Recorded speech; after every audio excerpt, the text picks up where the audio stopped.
D'après la légende, ce livre fut écrit par les créatures des ténèbres. Necronomicon ex mortes, ce qui veut dire, mot pour mot, le livre des morts. Ce livre des lames des morts a triomphé des épreuves pour accéder à une sereine immortalité. Il fut écrit il y a très longtemps, quand les océans étaient des flots de sang. Ce sang servit à écrire ce livre. En l'an 1300 après Jésus-Christ, le livre des morts disparut.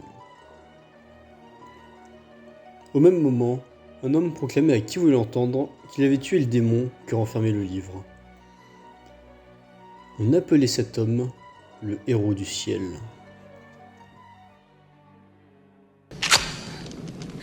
Let's go.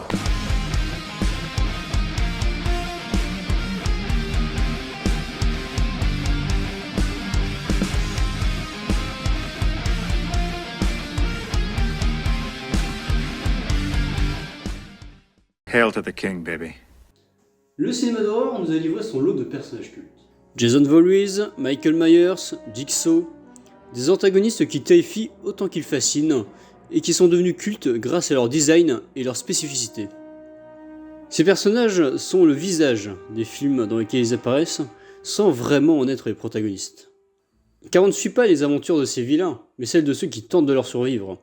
Des humains, souvent de jeunes femmes, qui se retrouvent confrontés à ces tueurs, mais qui, du fait de leur normalité, ne marquent pas autant les esprits que les vraies stars de ces films.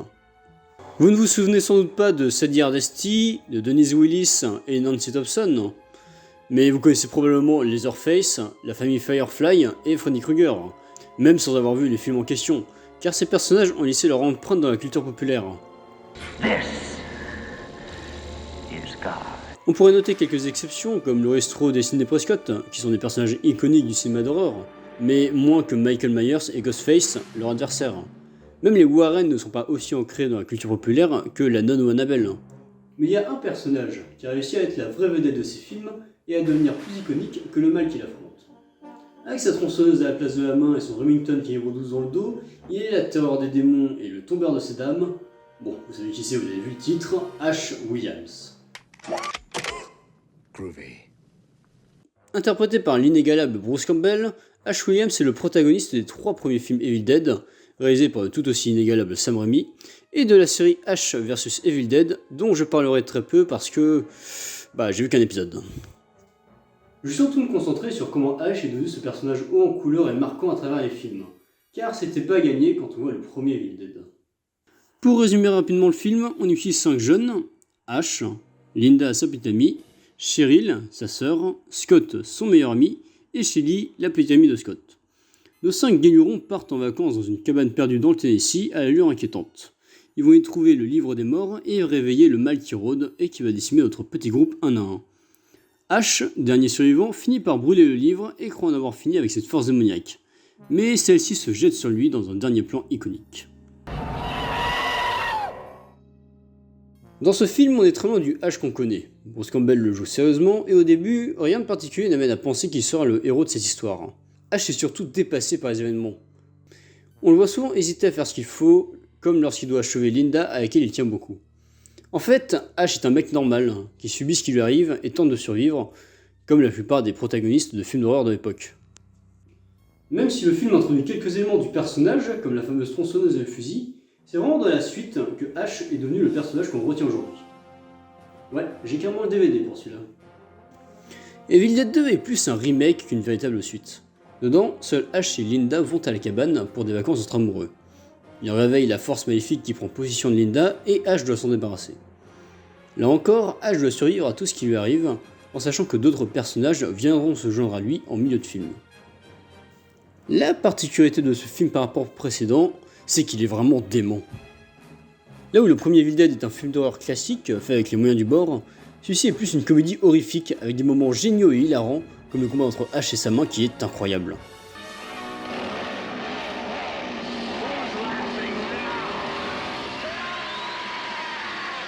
Bruce Campbell est en surjeu total pour notre plus grand plaisir, ce qui ajoute de la personnalité à Ash qui est bien plus sûr de lui et comique.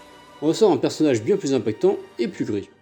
Ash se bat pour conserver son humanité, qu'il risque de perdre en étant possédé par le démon ou en perdant la tête, comme dans cette fameuse scène où Ash fait presque partie de la maison.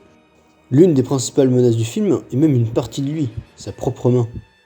Et c'est finalement l'amour, ou en tout cas le souvenir de l'amour, qui lui permet de revenir du bon côté et de ne pas succomber à l'emprise du démon. Mais c'est aussi dans ce film que Ash devient le héros badass et iconique qu'on connaît, en tenant son fameux fusil à canon scié et sa tronçonneuse à la place de la main. C'est ça qui participe à l'imagerie du personnage, en lui donnant des éléments remarquables qui le distinguent et participent grandement à le rendre culte.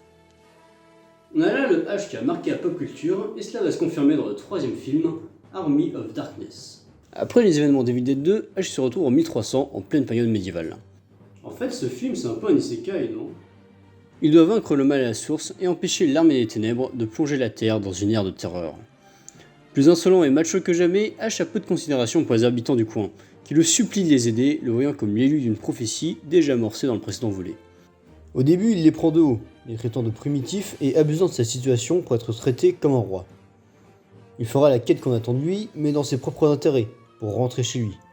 Mais à la fin, il accepte de mener ses gens à la bataille et de devenir le héros qu'il voit en lui. Cette décision est notamment prise suite à l'enlèvement de Shayla avec qui Ash a eu un flirt, montrant une fois de plus l'importance de l'amour pour Ash. Il lutte même contre Evil Ash, une version déshumanisée et égoïste de lui-même, représentant ses pires aspects. Et au final, après avoir fait tout ça, il rentre quand même à son époque. Pourquoi ? Il était un héros, les femmes étaient à ses pieds, il aurait même pu être roi, mais il a préféré rentrer et continuer à travailler chez S-Mart ou Prix-Bas en VF. Chez Prix-Bas, les prix sont bas. Bah en fait, il n'avait pas besoin de tout ça. Il nous le dit à la fin, à sa manière, il est déjà un roi. Les dernières scènes où il tue un démon, porte sa tenue iconique et embrasse une fille, montrent que ses aventures sont loin d'être finies. Et c'est ça qu'il veut, continuer tout ça. Et il l'a fait. Que ce soit dans des comics, dans sa série, dans des jeux, ou même dans l'imagination des fans. Sa légende a transcendé son média, au point où on l'a retrouvé affronter des Avengers zombifiés, faire équipe avec Xena la guerrière, et se mesurer à des pointures de l'horreur comme Freddy Krueger et Jason. Donc oui, Ash Williams est, à sa manière, un putain de roi. Un peu comme son interprète, Bruce Campbell. Il a si bien incarné le personnage qu'il en est aujourd'hui indissociable. Je n'imagine pas d'autre visage pour jouer Ash. Et à chaque fois que je vois Bruce dans un film, je vois une partie de Ash en lui. Romance. I am French. Il a rendu Ash unique en se donnant à fond dans son interprétation, au point où, quand on pense à Evil Dead, on ne pense pas au Necronomicon ou au Deadites, mais à ce type, avec sa tronçonneuse et qui balance des one-liners. L'absence d'un personnage de sa trempe est ce qui empêche au dernier film Evil Dead d'atteindre l'aura des premiers. J'aime beaucoup l'ambiance qu'instaure Fede Alvarez dans son remake, mais il manque un personnage marquant et des scènes vraiment iconiques. Je trouve même que Evil Dead Rise a mieux réussi cela avec Bess, qui, sans atteindre le niveau de Ash, réussit à être une bonne héroïne marquante. Après, je dis pas qu'il faut ramener Ash dans les films Evil Dead. La saga s'en sort encore assez bien, et j'ai extrêmement hâte de voir ce que nous prépare Sébastien Vanissek, réalisateur du très bon Vermine, qui travaille sur un nouveau film. De toute façon, Ash n'a jamais quitté la saga. Bruce Campbell reste producteur des films, il fait même des caméos quand ce n'est pas une apparition en post-crédit pour le plus grand plaisir des fans. Groovy. Il a même eu sa propre série, pour que le public continue de voir Ash botter des culs de Deadites à 60 ans. Et qui sait, peut-être que la série animée Marvel Zombie verra Ash faire une apparition, comme dans les comics, on peut rêver. On a récemment appris qu'une série animée sur Ash était en préparation, avec le retour de Bruce Campbell pour faire la voix du personnage. Donc déjà, 43 ans à tenir le même rôle, Harrison Ford a trouvé son rival, mais surtout ça montre qu'il y a toujours un grand intérêt pour le personnage qui n'est pas prêt de prendre sa retraite. Ash est plus qu'un roi, plus qu'un héros, c'est une légende.